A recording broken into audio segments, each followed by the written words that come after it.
This video is brought to you by Blessed Be God Boutique, maker of Catholic fashionable apparel, handmade accessories, and more.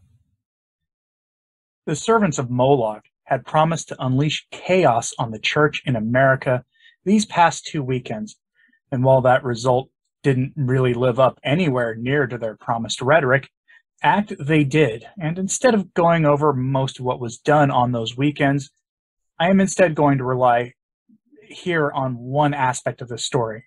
In a parish church, a tabernacle was taken. It happened in Texas, if I'm not mistaken. And this kind of thing is one of the worst things imaginable if you actually have the faith. I'll go over that story, and especially the non-committal response from the bishops in all of this now, though maybe I'm being a little unfair there, since they did actually issue a call for prayer and repentance, more than I've ever expected from them.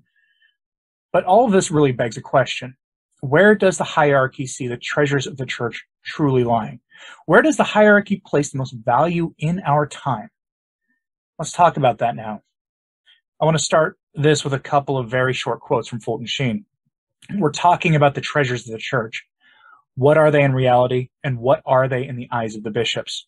This is important because as we look at the story of the stolen tabernacles, which wasn't something I was even going to report on it at all until a few statements were made publicly by people whose opinions I respect, that got me to thinking about how this whole mess of stolen tabernacles is actually indicative of the state of the church as a whole. But Fulton Sheen frames us and our discussion today with this observation of his, quote, "We become like that which we love. If we love what is base, we become base.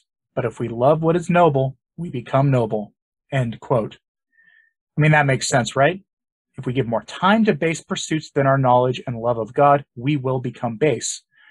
Fulton Sheen elsewhere doubles down on this observation with this, quote, "As our Lord said, where your treasure is, there is your heart also. Hence, the least love of God is worth more than the knowledge of all created things."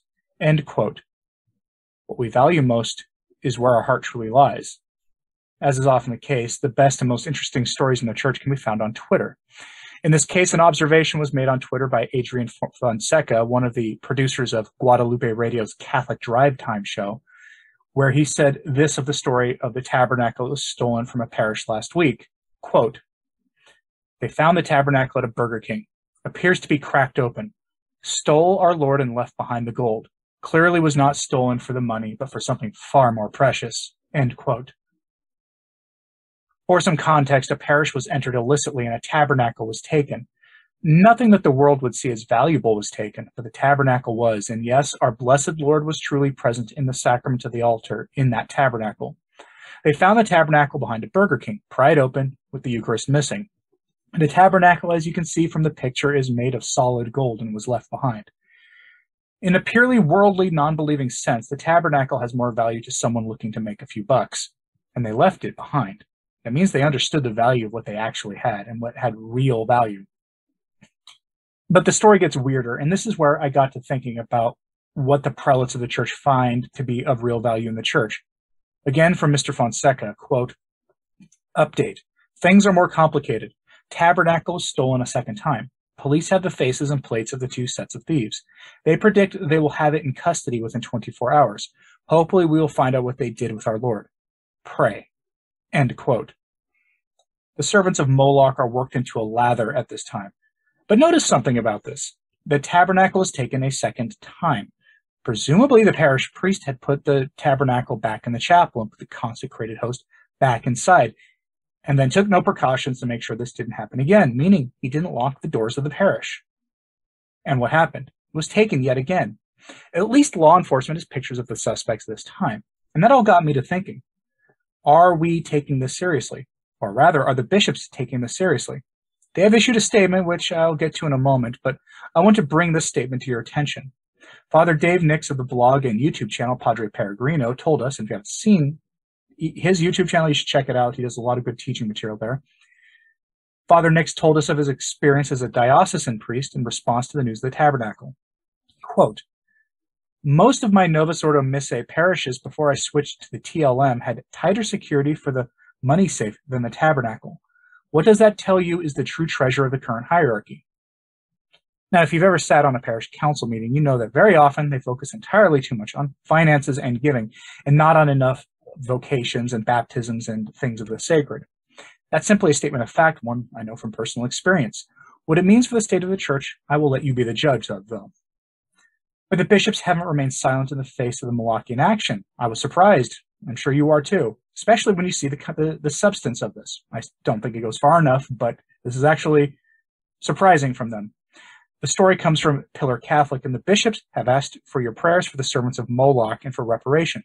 Moreover, they ask this that we all, well, for this past Friday, May the 13th, the Feast of Our Lady of Fatima, they asked us to pray the rosary for the conversion of sinners and for an end to the Moloch procedure that has dominated the news cycle as of late. And they even did the unthinkable.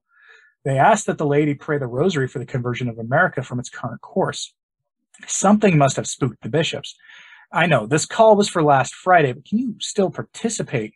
Or you can still participate by offering a rosary today if you haven't yet for that intention. It still counts. I wasn't the only one struck by this request, though. The author of the Pillar Catholic piece was struck by this request from the bishops as well. From their article, quote, "If I may opine for a little bit here, I'm struck by the emphasis on a spiritual response to a growing temporal problem. In an analysis last year, I noted that the U.S. Bishops' Conference issues a lot of policy statements on political issues of varying degrees of importance, and I wondered whether anyone reads them or whether they actually make much of a difference. It's a question worth asking, but a call to prayer is different. It strikes me as the most authentically Catholic response to our moment and one worth recognizing." End quote. The author, J.D. Flynn, then recounts in all the details needed, all the events against parishes and allied organizations that first weekend and after. Then he asks this here, quote, "So what is the Catholic response? Honestly, I don't think I fully know. Christians, like all people, have a right to worship freely, and some of us should expect that exercise, that right, will come with new costs. We should also expect that law enforcement will protect some sacred spaces. Should churches try to engage political protesters outside of Mass? Should they offer them food and coffee? The idea of that kind of welcome seems like a Christian one, but is it realistic? Will it happen? Will it lead to conversion? Will it lead to violence? Would Christians have the virtue to be rejected, cursed, struck, or spat upon and not respond in kind?" End quote. He goes on to ask if the red crown of the martyrs will be earned by those attending Mass, and it's also a fair question. But he's right. The bishops requesting prayers on this issue and for our adversaries is the most Catholic response you can imagine, and it's much more Catholic than I would have expected from them, to be perfectly honest with you. But what does happen if things get worse? There had been a newest statement issued by another group claiming that they will escalate things in the summer. So what happens if that does come to pass? What is the correct response? They even issued demands, which are not going to happen. We can expect no help from the man I call Sleepy Caesar, whose hirelings all have issued words of support for our adversaries, despite the man himself claiming to be Catholic. What happens next? Let me know what you think is coming, because I can only guess myself, and I don't want to spend time guessing here. Instead, I'm going to bring this back to Fulton Sheen, who gives us some insight into why the servants of Moloch are worked up into such a frenzy now.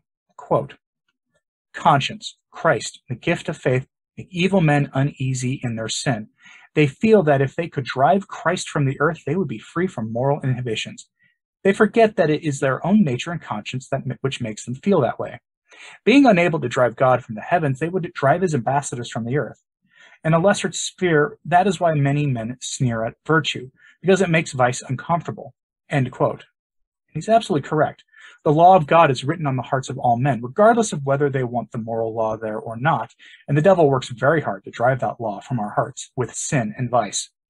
This battle makes the servants of Moloch lash out as they do, and this is why we must pray for them, and for the bishops who had better do more than that single statement that they issued. It was a good start, certainly exceeded my expectations, but it's just not enough, since it doesn't look like they're preparing for escalation. Again, what do you think is coming next? Will it be escalation, or are we facing a sort of another whimper where a few things happen, but nothing on the scale that we were expecting? Was the tabernacle being taken an indication of things to come? And I don't even want to ask this, but what do you think was done with the Blessed Sacrament in that tabernacle? Let me know in the comments, please. And like and subscribe if you haven't, it really does help. As always, pray for the church, and especially for those engaging in these activities, these servants of Moloch, as I've been calling them. I'm Anthony Stine. Ave Maria.